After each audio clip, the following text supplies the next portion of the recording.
Thanks for joining me here in my Capitol office, and thank you for giving me another opportunity to serve as your state representative here in Lansing. It is an absolute honor fighting for our shared Northern Michigan values here at the Capitol on a daily basis.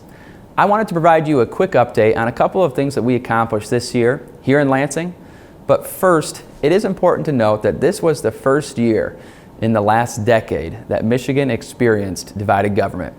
And personally, I think we learned a lot of lessons that we can implement heading into next year.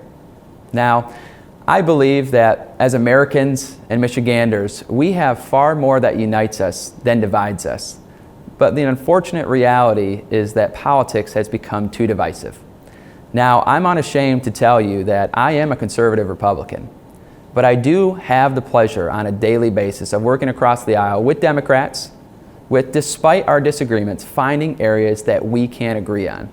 I do believe it is possible that we can fight passionately for our sincerely held beliefs and fight about the differences in our principles, but still yet find areas to compromise on policy.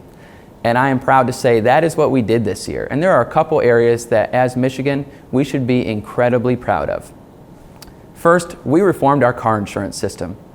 We, as Michiganders, pay the highest car insurance rates in the entire country, and for 30 years have not had choice of what level of coverage we would like to have.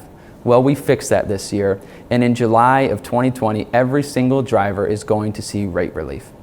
We also reformed our criminal justice system. We need to ensure that we're not over-criminalizing people in our state, and we're also providing real opportunities for those who want to re-enter our society and be a part of its success. And third, in the Michigan House, we reformed our open records laws. I think it's important that the public we serve have access to what we're doing on a daily basis and how we're fighting for them.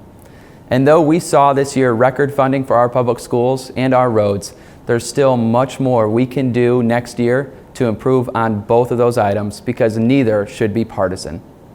Now, at the end of the day, as Republicans and Democrats, we can either do one of two things.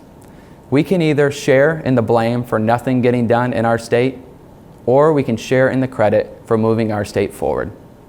Personally, I would much rather the latter. We have come too far in our state with our economy, with the availability of jobs, with low unemployment, to see a setback because of partisan fights.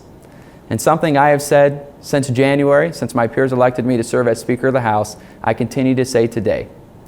I care much more about the success of the state of Michigan than I do about seeing this administration and the other party fail. And I think that's an attitude that is lacking in Washington, D.C. that we need to see more of. We accomplished a lot this year, but there's still so much we can do in 2020. I look forward to partnering with Senate Majority Leader Shirkey and with Governor Whitmer, and as House Republicans partnering with Democrats on the other side of the aisle to move our state forward. I do hope you all have a very Merry Christmas and a Happy New Year with your families, and I look forward to staying in touch with you in 2020.